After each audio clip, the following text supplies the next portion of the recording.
世界12强棒球赛，台湾队以分组第2进入到前4强的复赛，今中昼坐训练机去到东京，准备至一开始的比赛。台北内湖分局警察早起伫咧文湖街要掠早起的强犯，嫌犯说赛车让警察落尾警方开11枪，甲嫌犯制服抓到2名嫌犯。台中线路向上路6段有一台拖拉机落架时阵，可能是打动出问题，触到对向的车道，弄到5台车，造成4人受伤。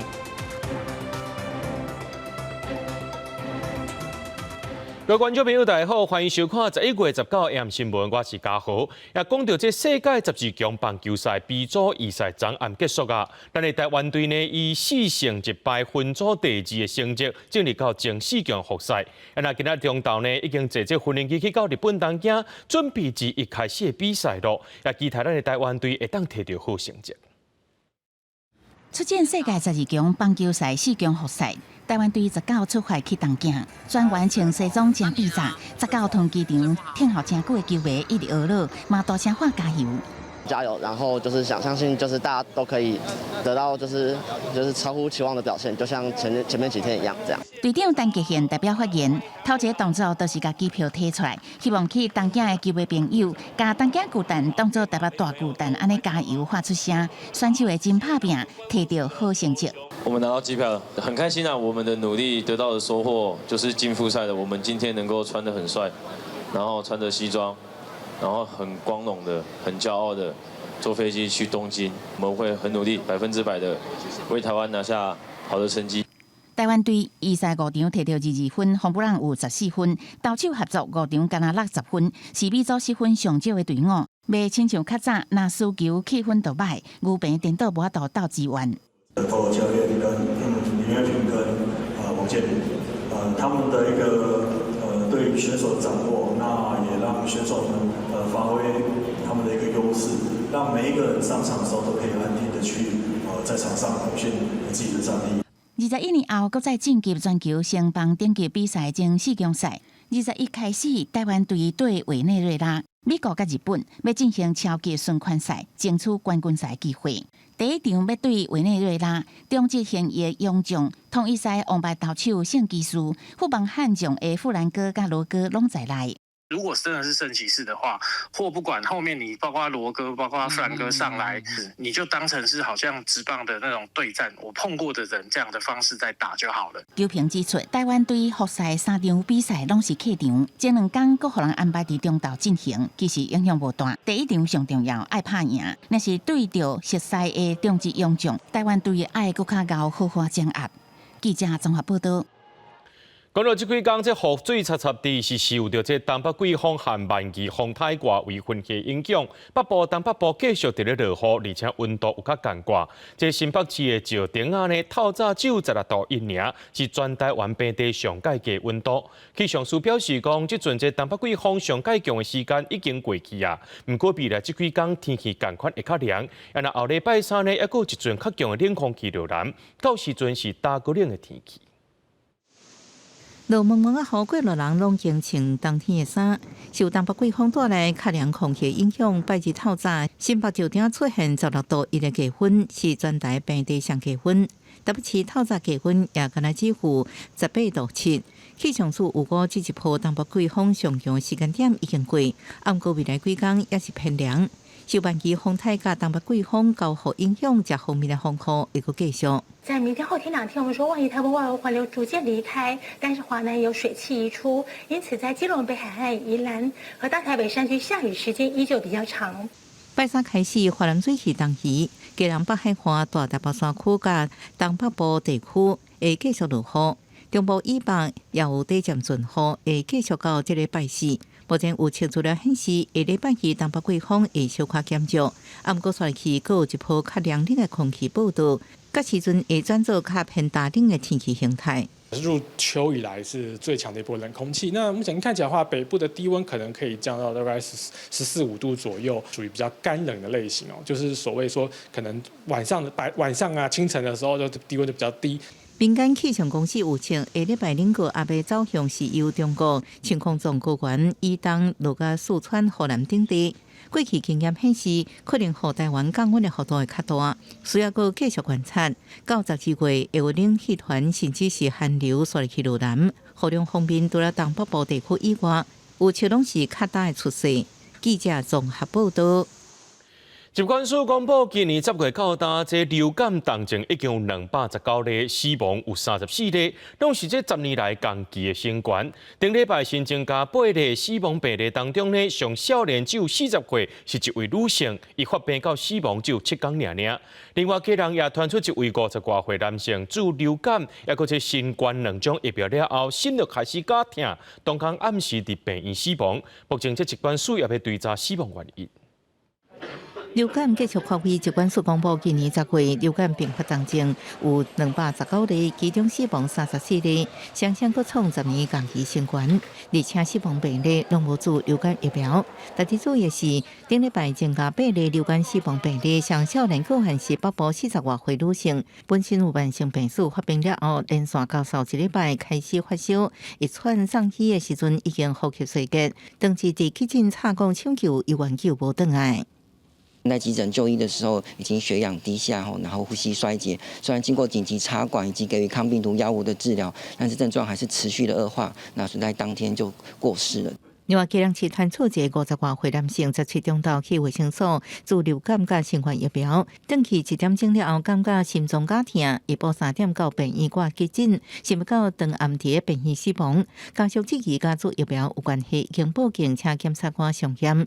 疾管署表示，还未收到做疫苗不良事件通报，那家属申请做有风险受害救济，一定全力协助。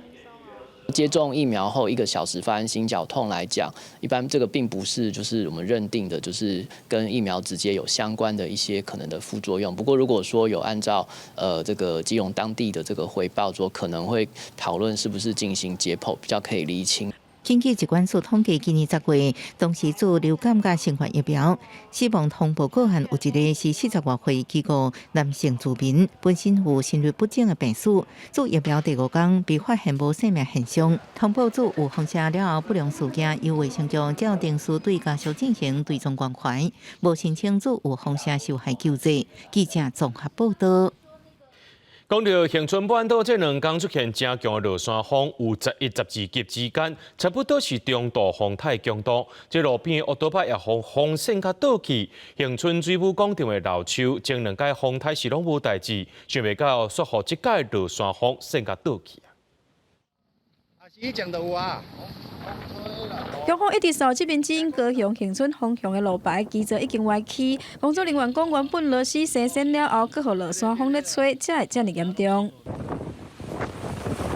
恒春半岛这2天出现真强的落山风，路顶的盆栽、树木吹甲东倒西歪，风位门旁撞入来，厝的脚点嘛风吹甲咧震动，行路宽道游客嘛感受到落山风的威力，险啊含人拢风吹走。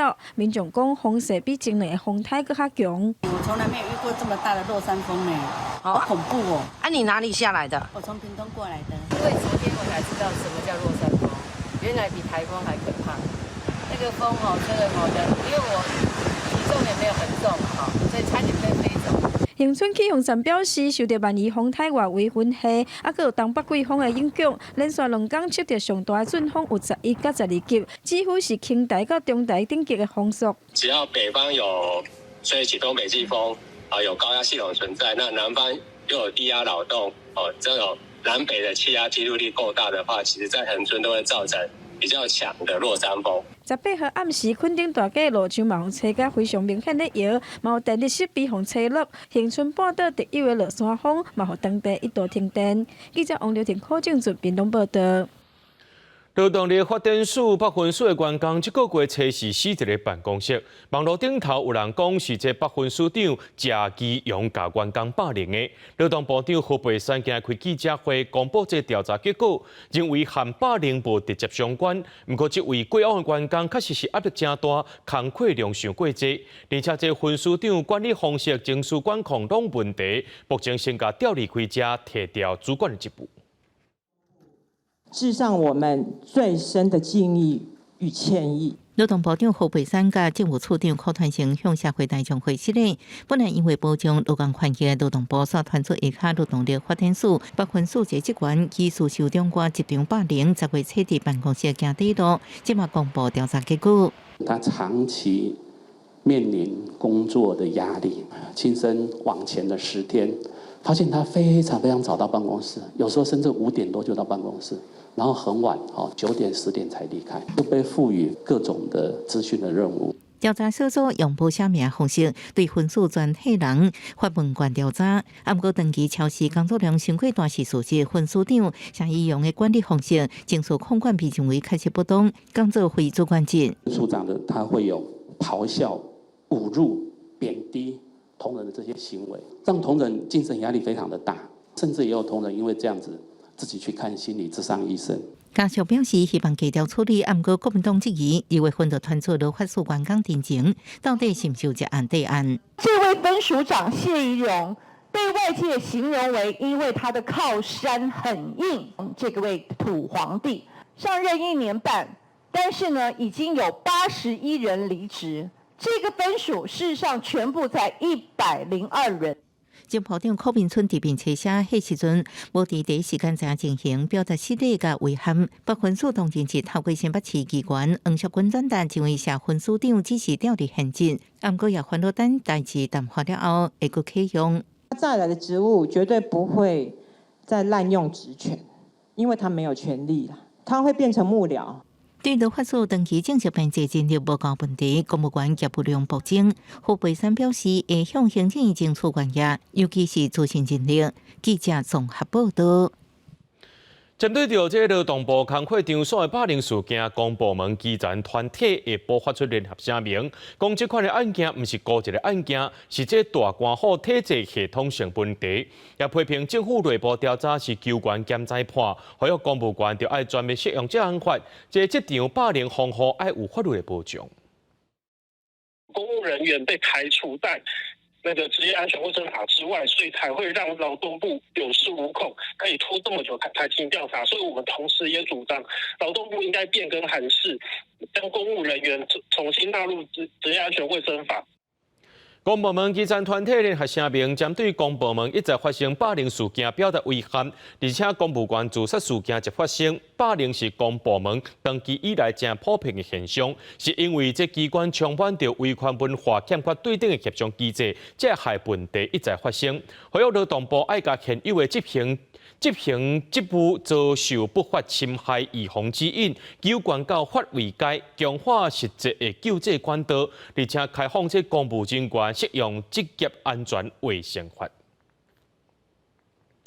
来看这诈骗的案件，咱这台北内湖分局的这警察呢，今早起伫咧文湖假掠这诈骗的共犯的时阵呢，想袂到这负责领钱的共犯唔接受临检，佮塞车弄警察，警方也甲嫌犯的车链开11枪，成功掠到这2个嫌犯。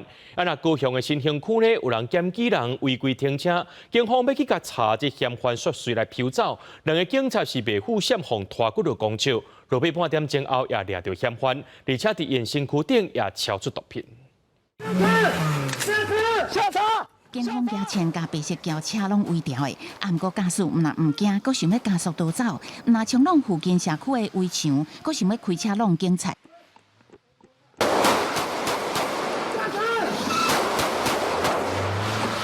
白色轿车已经弄甲车头拢歹去，不过车手也是拒绝停车，警方只好拍车链，连开11枪。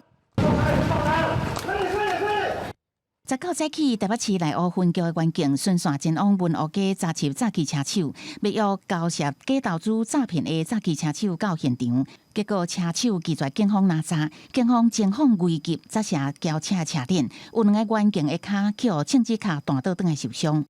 其中1名控车手驾车逃逸，员警立刻驱车拘捕。那在过程中，员警连发11枪，将犯嫌拦停下来，并顺利逮捕。同款惊险的拿查过程嘛，发生伫高雄新兴区。19早起，警方伫6合2路拘捕有车违停，2个员警就去处理。驾驶除了拒绝落车，佮加速逃走。过程2个员警说服拖过了公车，较佮好亲像互车链交过。刑警分局马上成立专案小组，较无半点钟，伫一栋大楼的顶仔骹顺利查到4控的嫌犯，各伫个身躯敲出海洛因的毒品。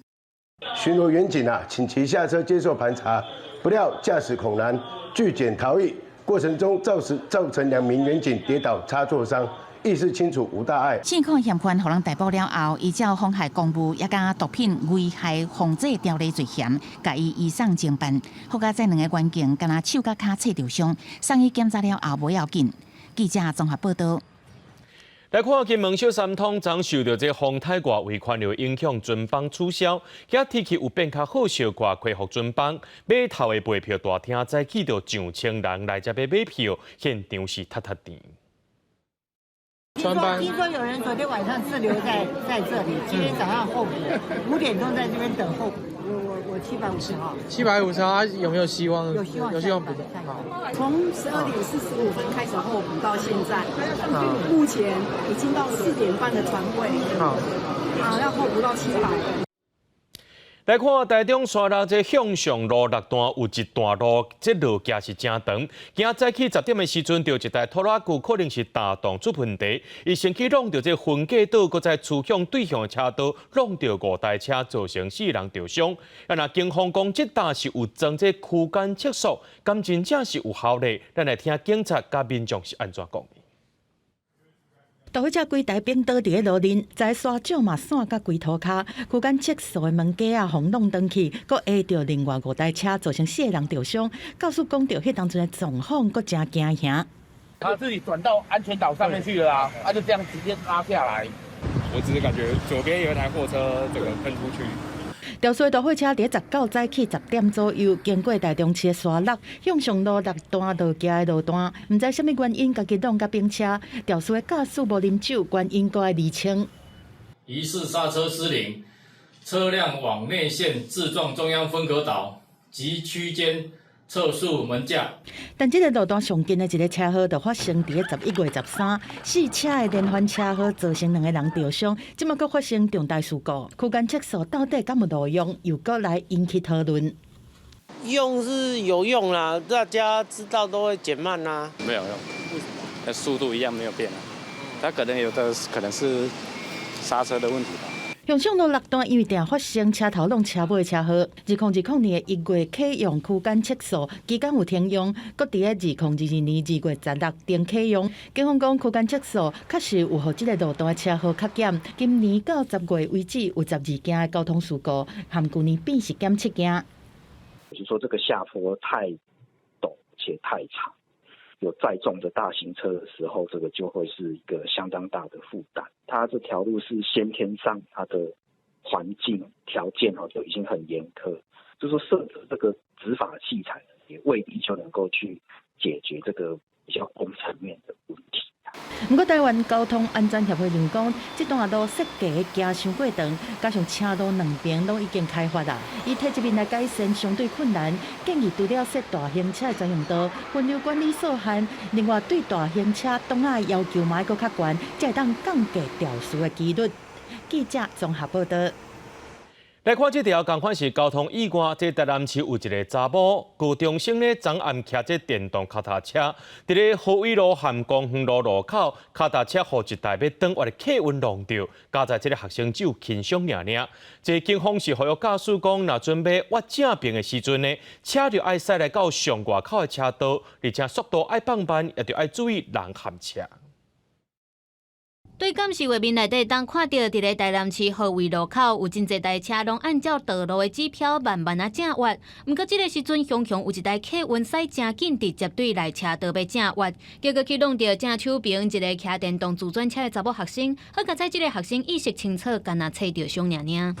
撞击的声音吧，做一个风声。阮有甲伊看着，就是迄种核心的啦，核心的弄着应该是。内车道不能右转，你一定要切到外车道才能右转。内线右转，然后外线左转。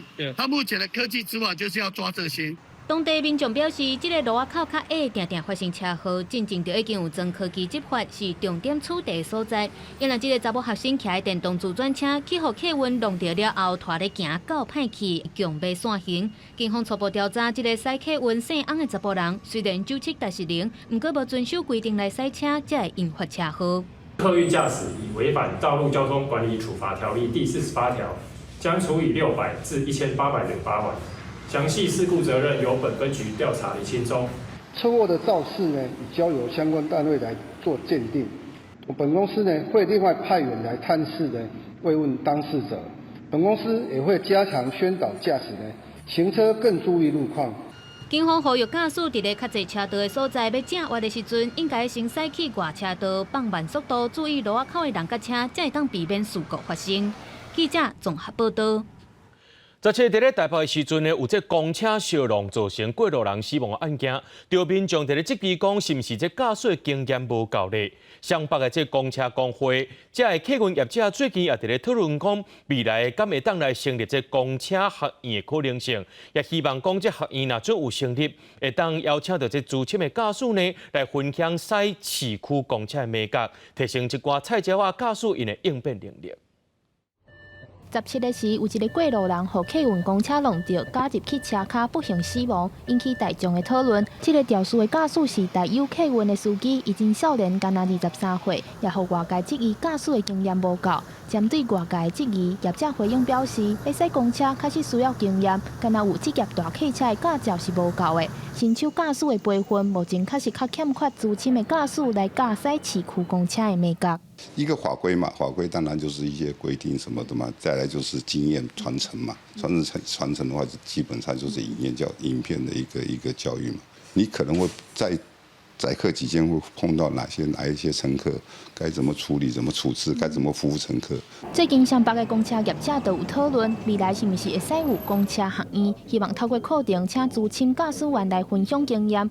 客运业者也拢真赞成，希望透过经验传承来降低车祸的比例。另外，也希望互驾驶较完整的资源学习训练。公务处表示，加支持公车工会的想法。公车工会要成立公车学院这一个制度，我们非常的赞成。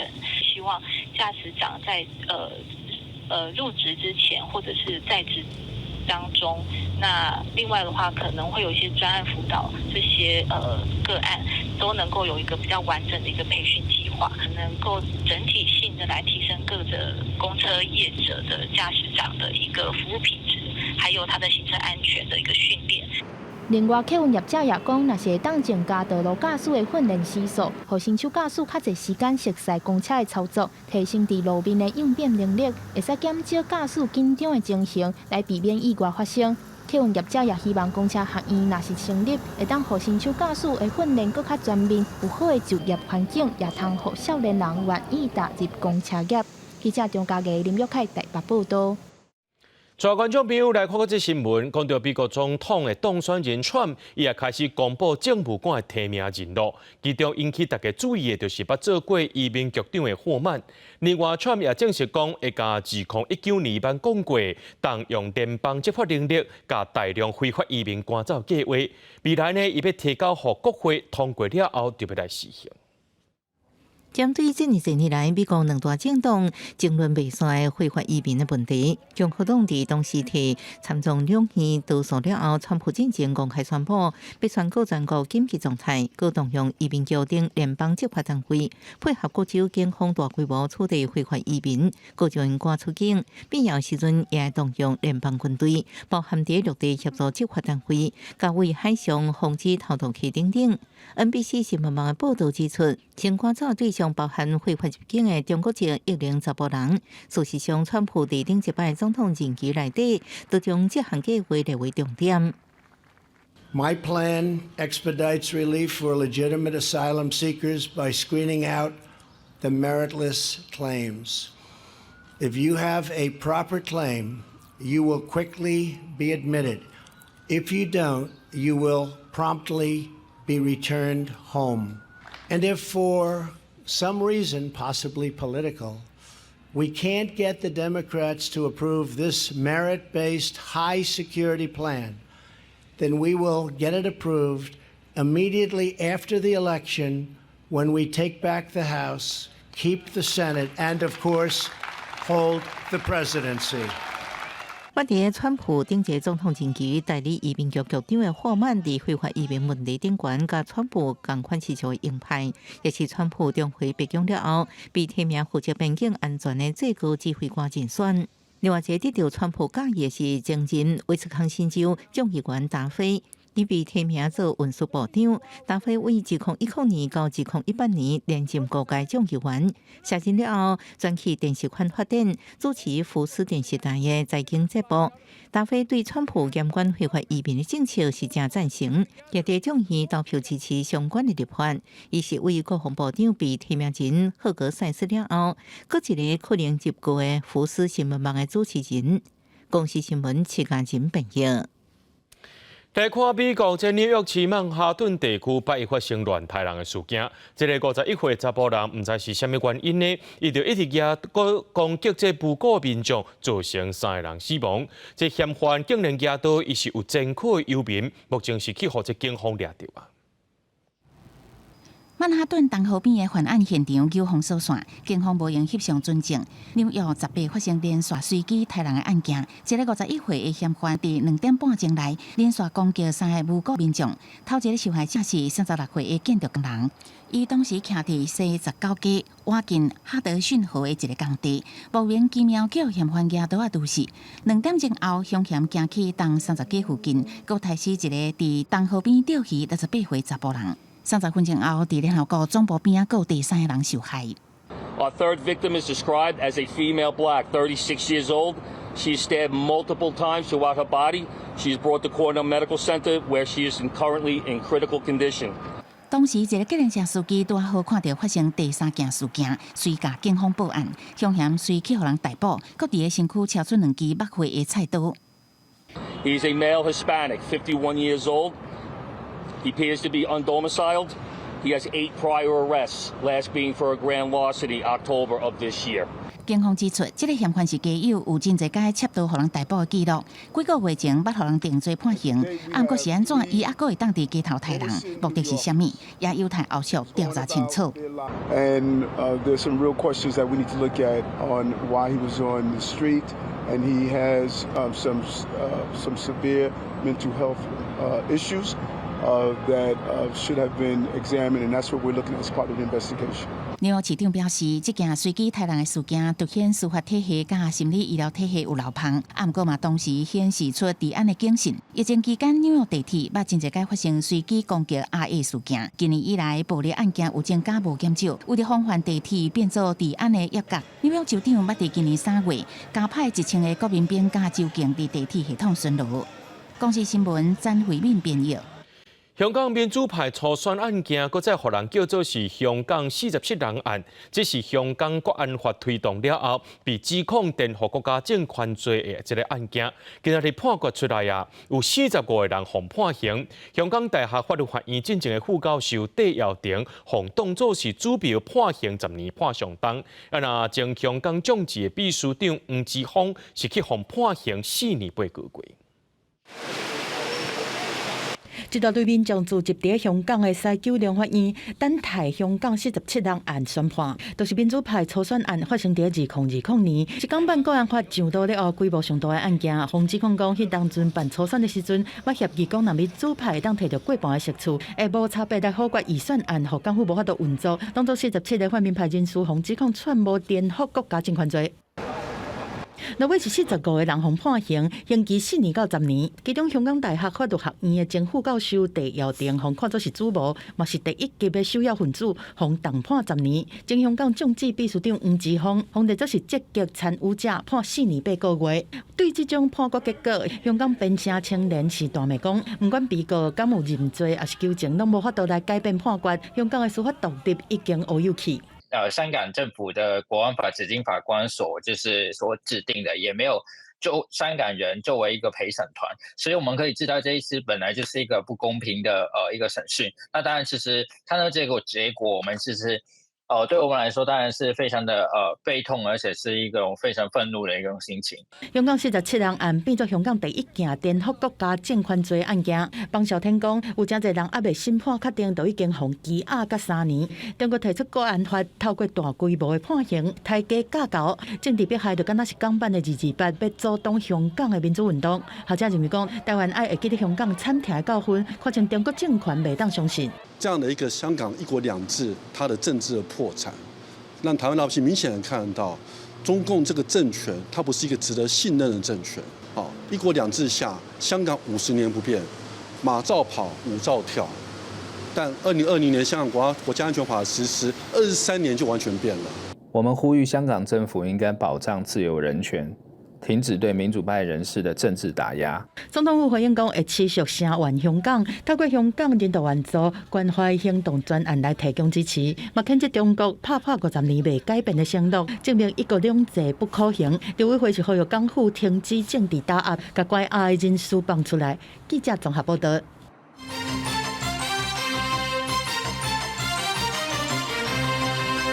讲到这台北市大安咸信义分局长拢小连续表出讲，这派出所的查某便所呢，拢放装这偷翕的摄影机，而且这嫌犯竟然是警察。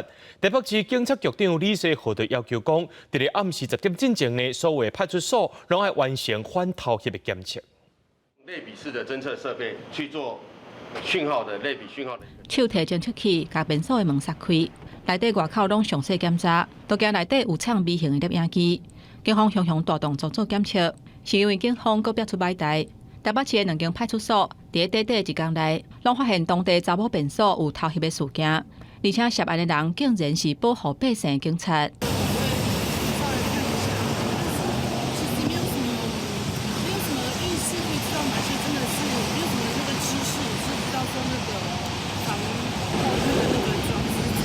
警察局啊，出现偷拍不是就很奇怪的事吗？就会助联嘛，然后就看能不能先逃离。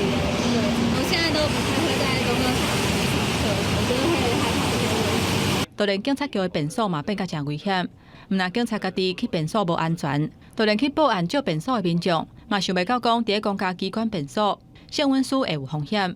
即马这个代志逼出来，台北市警察局长李世豪下令，要求下底各单位19暗时10点之前，都要完成微型摄影机的检测。各单位都在侦测中，目前还不晓得，要看各单位侦测的进度。虽然警方过去嘛有做检测，不过拢是无定期咧进行，都可能会互有心人士受康受胖。未来建议改用定期检测。微型的摄影机因为真细台，种类阁袂少，要防范是不哩困难。警方嘛讲。民众甲警察来比，因为欠缺检测的设备，凭家己的力量，若要找到微型的摄影机，是务上嘛无简单。出门去便所若有疑虑，建议会当甲粪扫人，也阁有吸马桶的等等可能会藏微型摄影机的物件刷位。不过，这种自保的方式，哪像相对较被动。记者综合报道。死刑实现了后，一项重大改变，也就是判死刑必须爱各级法院合议庭全部法官拢是甲伊判死刑的。即马最高检也主动审查全台湾37名死刑犯，敢是有符合条件，敢是会当提起非常上诉。不过立委是指出讲，其中30名死刑犯的评级簿已经是互销毁掉，罢免会提起非常上诉。这司法院也证实讲，这评级簿照规定是保留10年，目前只剩7名死刑犯有保存。伫关上久的区虎顺到年岁上大的王信福，拢互立委点名，一定要得到非常上诉。因为死刑实现了后，判死的要件必须在各级法院合议庭一致决。但是全台湾37个死刑犯，有30个评议簿已经销毁。检察总长依照宪判制的判决，势必最起码在这个30个案子要提起非常上诉。接下来要怎么收拾，要怎么处理，整个社会一起面对。司法院准备好了吗？评议簿谁哪会无去？原来死刑犯的终局判决已经是真侪年以前。司法院说明讲，基本上评议簿照规定是保留10年，嘛正是讲目前阁有保存的，敢若7个死刑犯。法院的评议部它的保存年限是10年，其中有30个案件，最高法院的评议本已经因为超过保存年限而销毁了。若是这死刑犯方提出非常上诉，嘛有立委关心讲，案件互最高法院发回，死刑犯的身份转被告，先莫讲法官敢会裁准羁押，敢若伫裁定出来进前恐惊到抗辩期，互死刑犯可能放放出来。检察官会穷尽一切接近法院继续羁押，中间就是行政上。最高法院跟高院之间，他们去做协调。法务部的立场真坚决，强调会想所有的办法来建请法院羁押，敢会出现抗辩期，都要看各级法院的行政联络敢有顺。但是这摆真侪死刑犯评议破拢超过保存的年限，各界嘛有无同意见。有8道生死门呐，几乎每一个人都可以找到他可以提起非常上诉的理由。我们当然也希望法院可以认同这样的一个见解哦，因为只有提起非常上诉，后续法院在审理的过程中也可以厘清事实，而且落实宪判8的这个意志。照宪判2意志，但是唔知影迄当阵的评议结果，都要看作是评议无相同。对死刑释宪判决了，甲单已经要2个月，37个死刑犯敢会提起非常上诉，专案搁伫咧最高检察署的审查，搁会等结果出来。记者综合报道。真侪人拢捌伫咧网络顶头看过这中国影片，因有卖一种生菇的豆腐，这款的豆乳。台湾的民众呢，含一寡平台最近也有人开始买啊。为福部处长林正基啊，呼吁民众千万唔通买一寡来路不明的食品摕来食，也拍算要请这地方的卫生局进行稽查。一个中国的直播主进前传家己卖险的中国豆乳的影片，互这种洗碗白毛的中国豆乳，随变做网络顶悬真热销的食品。无想到最近有民众发现讲，伫台湾真侪面册社团，甚至是黑皮这的电商平台，嘛拢看到这种广告，佮讲是抖音的美食。不过动物科的医师警告讲，这种生的食品大多数拢是高钠的食物，若是增加高血压、心血管这种病风险，而且伫咧产品的内容物的标示拢无清楚，恐惊是有食安的疑虑。霉豆腐它是一种发酵的加工食品，然后发酵的过程当中，就是业者一定要掌握得很好。那如果掌握不好的话，担心会有一些微生物、一些毒素的污染，吃了后就担心会有健康上的疑虑。卫福部处长林正义表示讲，这种食品恐惊是三无食品，就是无生产日期、无生产店家，嘛无生产地址的食品。这都和进前中国正强的抖音四手啊大罐头同款。即嘛当演技要比较大罐头，联合地方卫生局到夜市啊卖场、集会店这所在来加强稽查。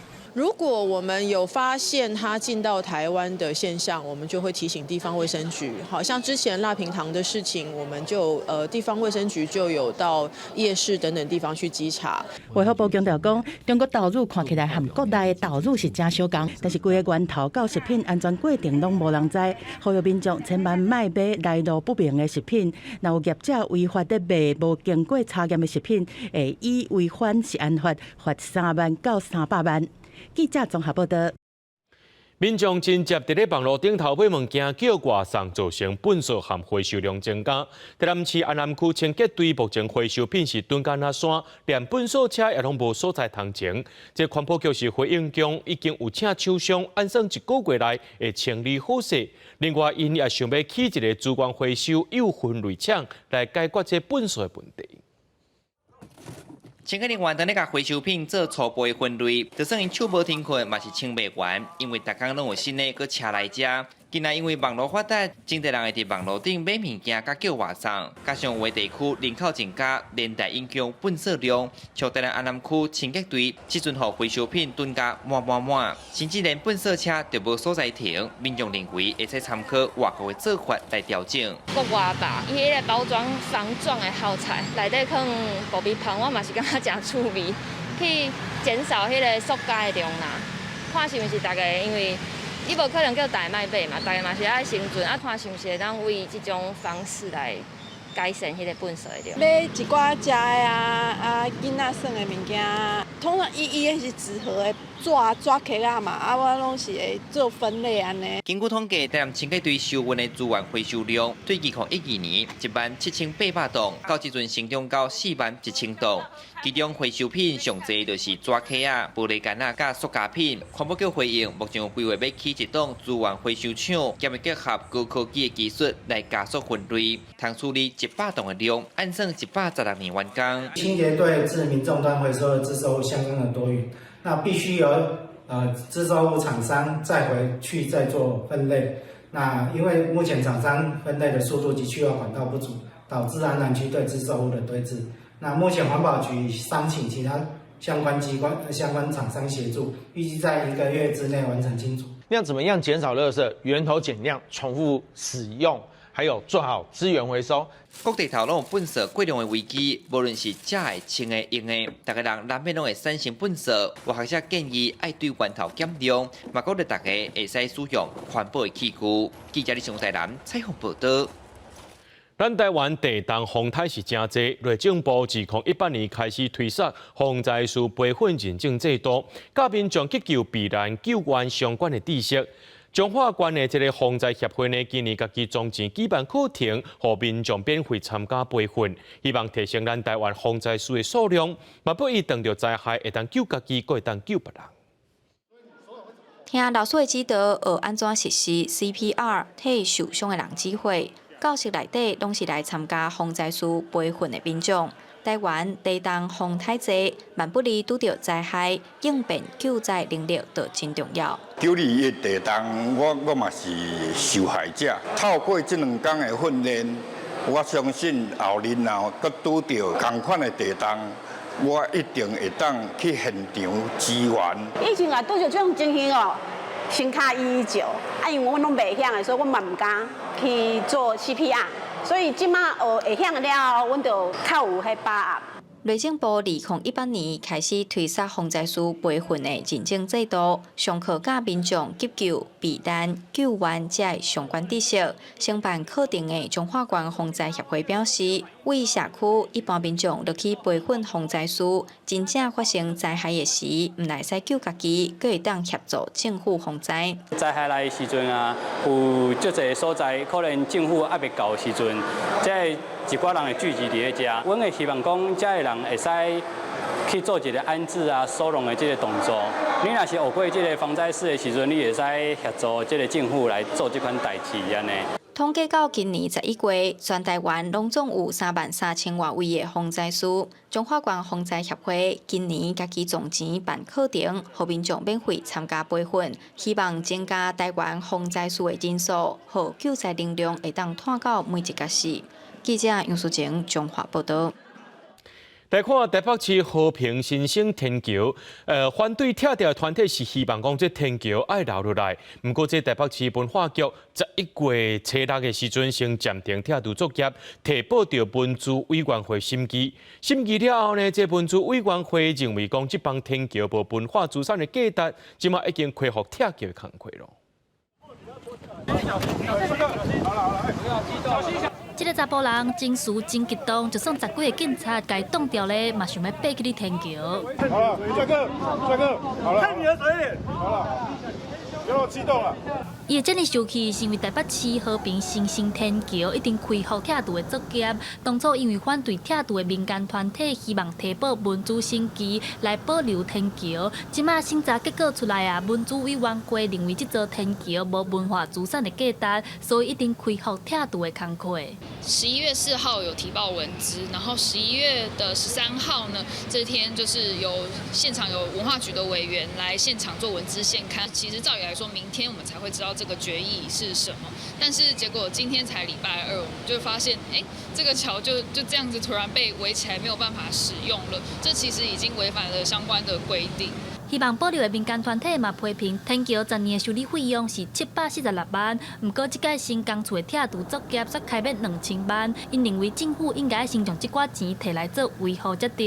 也若新工厝是表示，因是礼拜2早起10点收到文化局的拆除通知，会在4个月之内拆好煞。我们今天是在早上上午约莫10点的时候，就是按照文化局的公告，我们整个的工程时间就是工期大约是约120天。新工处表示，拆除期间会管制周边的车路，加减会影响到交通，呼吁经过民众车辆内爱细腻。未来台北市政府嘛伫天桥边仔的大安森林公园设解说牌仔来保留天桥的历史。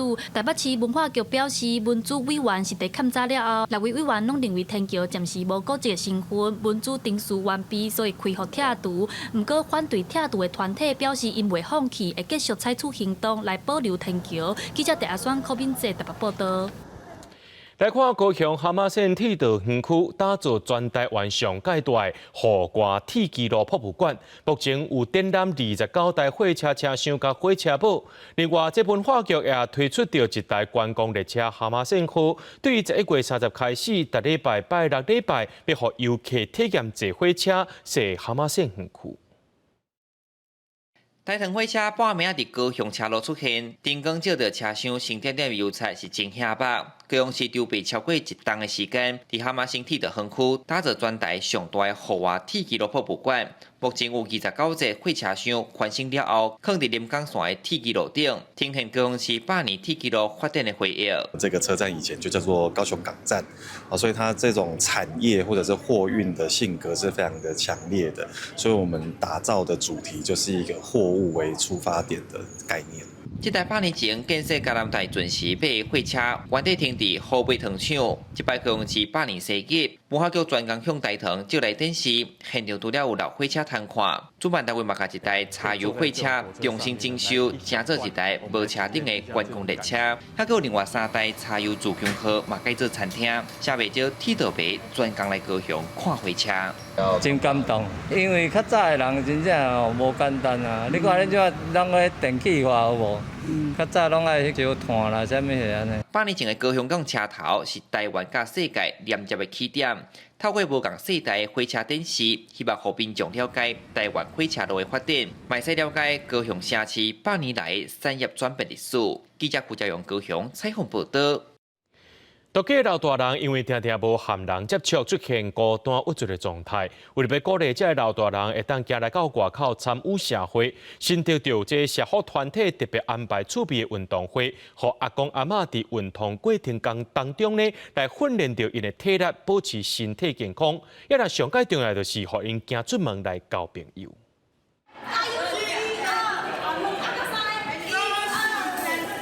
厝边的摇裤啊，互规身躯拢振动起来；还有布裤啊，以及贴背啊，透过简单的动作，互时代练反应。这场运动会是社福团体特别为独居的时代办的，希望鼓励长辈出门甲社会接触。叫人接触安尼先，大家才袂痴呆安尼，才会健康安尼。家己设法。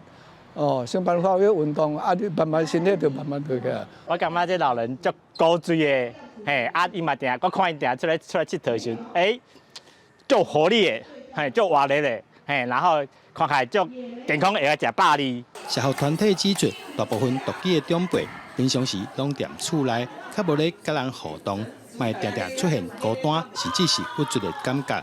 这摆安排趣味运动会，主要就是希望鼓励因出来外口交朋友。的独居长者啊，平常在家，那也没有人可以交流，我们担心他们的功能会在退化，让长辈可以有机会可以出来运动，那好好的交友，那可以就是减缓就是认知的退化，同时也保持身体健康，然后预防3高的就是疾病。主办单位表示，透过大家互动，那互时代身体勇行，心情较开阔，也希望透过运动来观察老大人身躯经脉的状况，若有无爽快，卖当进一步做线下的健康管理，达到预防恶化的效果。记者杜文和新竹报道。嘉义的南华大学邀请泰国三间大学计共23位学生，甲台湾的学生做伙来参与研究社区基地课程。南华大学表示，讲这课程唔能互两国学生做伙来思考，解决着增加生态环境甲教育基地，也互这囡仔呢来认捌着无共款的文化，培养因的国际观。南华大学的学生介绍因甲泰国的大学生做伙伫庄脚打杂的成果，这当中有生态环境的议题，嘛有教育落差的研究。参与计划的学生讲，即个除了增加语言的学习，嘛对庄脚或者是农业的一寡议题有更加深的认识。为了现在台湾的这个农业做这个项目，那所以我会跟他们介绍说我们的政策有哪些啊，然后我们要怎么申请，像生态农业嘛，我们要怎么去达到那个标准。南华大学表示，甲泰国迄边的大学已经有3档交流的经验。进前因为疫情，干那会当透过网络。今年头摆邀请3间泰国大学的学生甲南华的学生做伙入去社区，希望替地方的发展找到新的机会。大人嘛是有需要讲有国际的交流吼，啊，阮嘛了解这个需要吼，所以阮咱来社区面对面啊，嘛会看到社区的问题吼，经验会较好吼，所以阮就邀请这个就特别办伫咱大人遮吼。咱会使吼参考因的去建议，慢慢去改变吼，咱未来不管对这个社区的这个发展的过程，吼，也是讲吼一寡咱的产品的包装，白白拢真美。咱的米也无一定比因较歹食，但因为我都包装甲安尼，我都去设计甲安尼，哦，啊，这咱就会使去做一无共款的思考。教育部为2015年开办优秀外国青年来台湾的计划，请真侪国外学生来到台湾。南华大学用社区营造的方式，设计农村生态环境甲偏乡教育的研究课程，希望让学生关注地方议题的时阵，嘛会当培养因多元思考的能力。记者林慧婷家己报道。国父纪念馆有举办外国学生花季演讲比赛，今年已经办第51年了。今年有来自17个国家60个学生参加。主办单位表示，讲未来若总有机会，也会举办台语的演讲比赛。明月几时有？把酒问青天。来自越南的乌氏乡演讲开场，先吟唱一段有关中秋月娘的诗词。这是2024年外籍学生华语文演讲比赛，选手伫台顶分享家己对台湾近期的认识，亲像袂当凊彩记月娘，无会互人赶耳啊。透过比赛，外国学生也互相分享因伫台湾生活的观察。就是在过程收集资料的时候，就更了解台湾的文化。我觉得这个竞技很特别，就在我的国家是没有的。觉得是很好的机会，给外国学生这个进步的机会。我们可以选择很有意思的主题，然后练习我们说的话。因为在学校里面，大部分的时候是写跟读。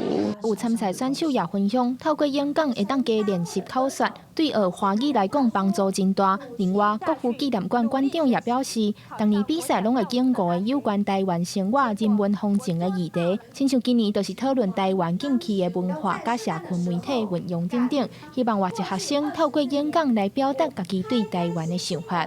最主要的这个目标呢，就是讲，互外来的这个学生啊，吼，来台湾生活的时阵，会当透过咱这个比赛吼，大家就互相了解，透过这个主题吼，来做一个讨论，互大家拢会当爱上台湾。馆长表示，比赛到今已经举办51档，是国父纪念馆历史上介久的比赛。今年比赛来自17个国家，计共60位外籍学生来参加。主办单位表示，未来也愿意扩大举办台湾台语的演讲比赛，互伫台湾的外国族群做伙学台湾的母语，认捌台湾文化，互相交流。记者张家嘅林玉凯台北报道。最近天气一变化，明仔载气象咱做回来详细看。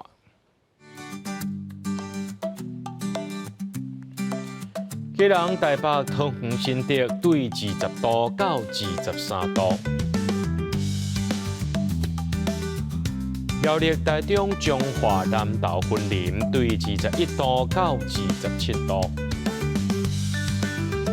嘉义、台南、高雄、屏东对21度到27度；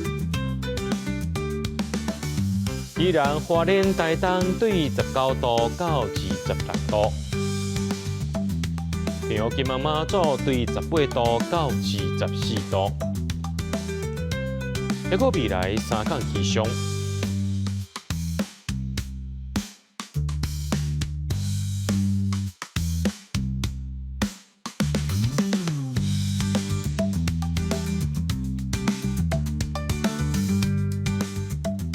新闻最后，感谢各位观众朋友收看今日暗新闻，我是嘉豪，明仔暗时7点咱再相会。